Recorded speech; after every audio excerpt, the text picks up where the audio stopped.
All right, finish up with your reading.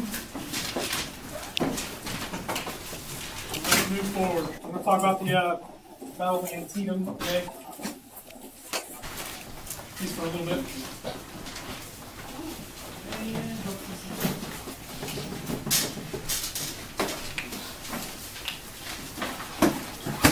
All right, bring your notes out, please.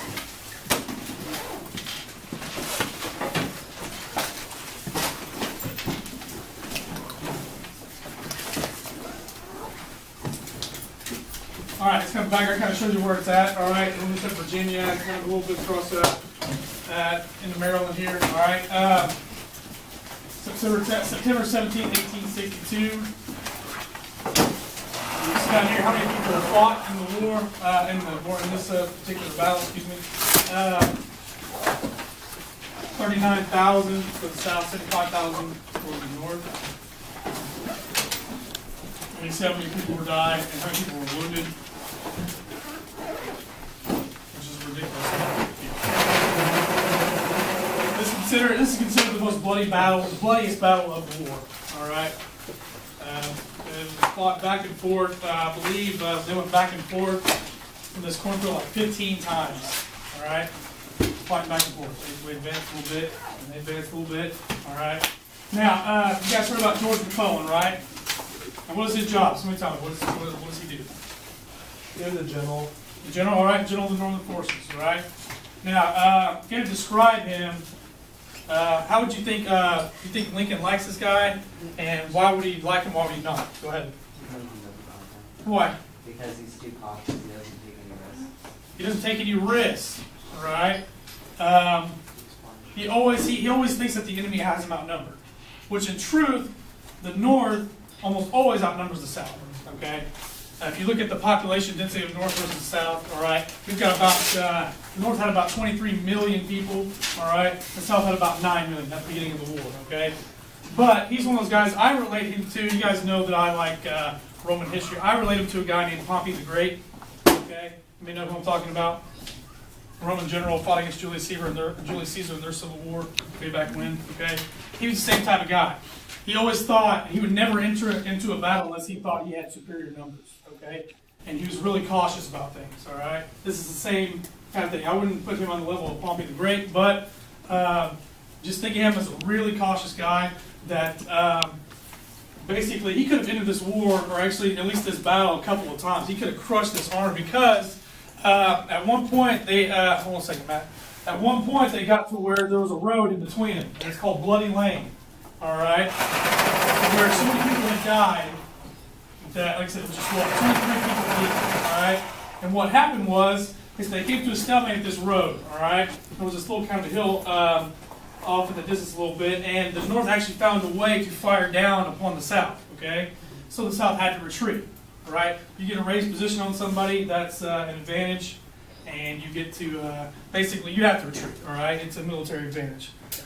So what that did was that split the South up. And McClellan, being the guy that he is, he could have charged in and just basically crushed it because he had to split. Okay, and just when you split an army, you can flank them really easy. And this type of warfare, it's all about flanking. Okay, you got your people lined up. If you can flank somebody, you're going to win that battle. Okay. All right, like I said, slow and cautious. He was afraid to take risks and always concerned with avoiding mistakes. All right. Now, Antietam. All right, you may tell me what that is. Blue, what do you think it is, man? Toilet paper? What do you think? No, what do you think? Scroll. A scroll, okay. Those are cigars. 3 of them. All right? Those are General Robert E. Lee's cigars, supposedly. Wrapped around that are the orders of troop dispositions for Antietam. All right? And it was Order 191, if I'm not correct. It was found by the North. All right? Which basically told them what the South was going to do. Okay, so major advantage, all right? But basically the advantage you need against Robert E. Lee, all right? Because he had ran circles around it, all right? Special Order 191, all right? Robert E. Lee's orders and troop movements found by the Union soldiers. All right, and McClellan, being McClellan, he hesitates. Even though he has in his hands what's going to happen, all right? What Robert E. Lee is going to do. He still does not charge in and take advantage. All right. So can you kind of see why Abraham Lincoln kind of gets really upset at him? All right. And there's a story that actually Mr. Lawson told me last year. He reiterated today. Was that George Washington and some of his cabinet members actually went to McClellan's house. All right. And McClellan wasn't there, so they kind of set him up, and his servant's going, hey, here, want some tea and all that kind of good stuff. McClellan comes home and goes straight to bed. Doesn't even talk to the president. All right. So you kind of see the animosity those two have with each other. All right. They did not like each other, not at least a little bit. All right. Like I said before, bloody Signal Day battle. Now, the Union was able to stop Confederates from advancing north. All right. Now, the big thing here with this battle is that Jefferson Davis and the Confederates of the South were looking for foreign support. In any civil war, the side that gets foreign support generally is the side that does better. Okay. They're looking for support from. Can anybody tell me who? Just off the top of your head. France or Maryland? foreign power. Britain. France or Britain, okay? Now, why would the South look towards France or Britain? France. But think about the South. What do they have? What is their economy based off of? Cotton, right? Who do they supply cotton to? Britain, right? 75% of all the cotton, 70, 75, somewhere in there, all the cotton that Britain used for the textile industry comes from the South, okay? But what's stopping them from getting that money to the British? The blockade, right? The North has all the naval power. They're blockading, right? Who has the biggest navy in the world? U.S. Nope. France. Nope. Britain, right? So if they get Britain on their side, what do you think can happen? Win. Win, right? What? Okay. Take what I told you there, all right? Right? We have a blockade set up. The Union has a blockade set up, right? The South, if they can win this battle, right? Decisive victory to show the British or the French that they're going to win their independence, right? What will the British help them do? Break the blockade, right? You break that blockade, they can start getting supplies in, right? All right, because the North has a stranglehold on, all right? They have all the supplies, all the railroads. Go ahead. Why would the British help them whenever we start a war with them? You talking about the Revolutionary War? Well, that's in the past now, okay? And the reason why is because they thought it might be to their benefit. Again, their cotton comes from them. A big part of the British economy at this point comes from the South. It actually switches a little bit during the war to where the North is supplying them more with iron and things like that because of the industry there. But the reason why is because they saw an advantage. They could split. They could get a foothold back in America, right? Yep. All these cautionist leaders, Cautionary leaders yeah. is the word we want to use. How about the opposite? How about Leonidas? He had like 300 to the thousands of Persians. Even though he lost, he put up a more of a fight than even though he... Well, it's different tactics. I mean, when you're talking about old guys like that, like Leonidas, okay, Thermopylae, different. That was just kind of a holding pattern, okay? He was stopping the land movement of the Persians, all right? It's just different. There's different type of commanders out there. There's actually a Roman guy called Fabius who made his name by actually withdrawing. They're called Fabian tactics. He drew people out, right, because they knew that armies needed what to survive? Food, right? Supplies, all right? What he would do is he would wait people out, draw out their supply lines, then cut off their supply lines. All right, it's called Fabian tactics, all right? But some things like that work. In this case, it did not. In a civil war, you have to take basically the battle to the heart of them, okay? Which you can see that throughout history. You'll learn more about that when you get to high school, okay? All right, moving on. All right, these are some of the dispositions, all right, of the battle. Don't worry too much about that. All right, these are some of the scenes from Antietam. All right, and this is why people were getting fed up with the war this time, okay? I mean, because look at this. Just carnage, all right? Dead bodies piled 2 and 3 deep, all right? Dead bodies piled 2 and 3 deep, all right? North's getting tired of it, all right? South's getting tired of it, all right?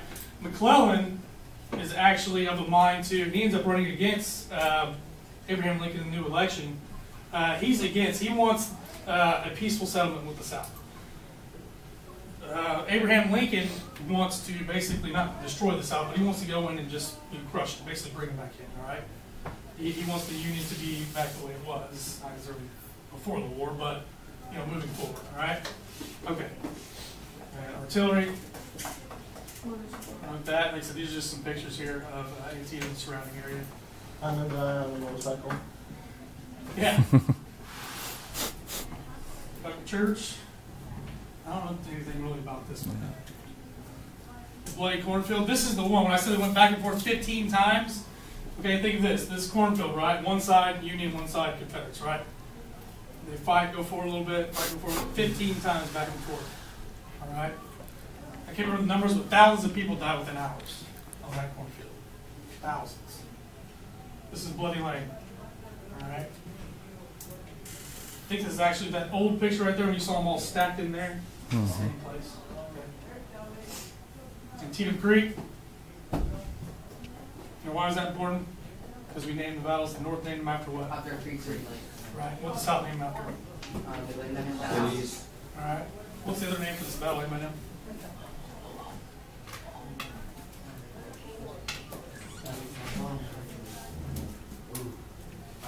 Figure it out and get back to me. Burnside's bridge. General Burnside kind of made he was kind of the hero of this war, right? He retook this bridge from the South, okay? The Bull Run. Nope. Manassas. Nope. Bull Run, Manassas, the same thing. Nope. Gettysburg comes after this. That's something for you to research right there. What's another name for Antietam? All right. Now, as a result of this, because after this really wasn't a decisive win for the North, but it was a big enough win where he could. There you go. It was a big enough to win to where he felt like he could. What's the word I'm looking for? Issue. Issue. There you go. Issue the Emancipation Proclamation. All right, because his political supporters in the North, or other people in the North, told him that he needed a decisive victory before he could issue this. Okay. Basically, what it says is that slaves in occupied territory, all right, are declared free. All right. And no slave will become free because of the document. All right. So basically, any occupied space, he's declared him free. All right.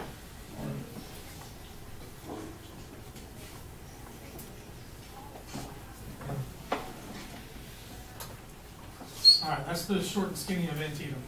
All right. Go ahead. Yeah, of course. Go ahead.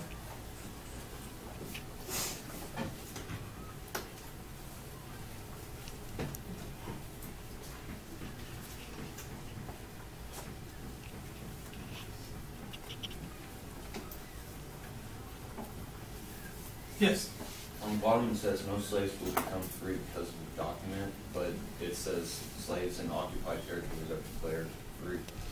Right. Well, basically, some states didn't, or some slave states didn't actually secede, right? You know which ones? Maryland. What else? What's another one? What's another one? One more. Missouri. Missouri. There you go. Okay. Basically, this document was in reference to the South, right? He didn't declare any of those slaves free that were still part of the Union. That's the difference there. You see what I mean? All right. Yeah. Okay. Now, you can go ahead and cut.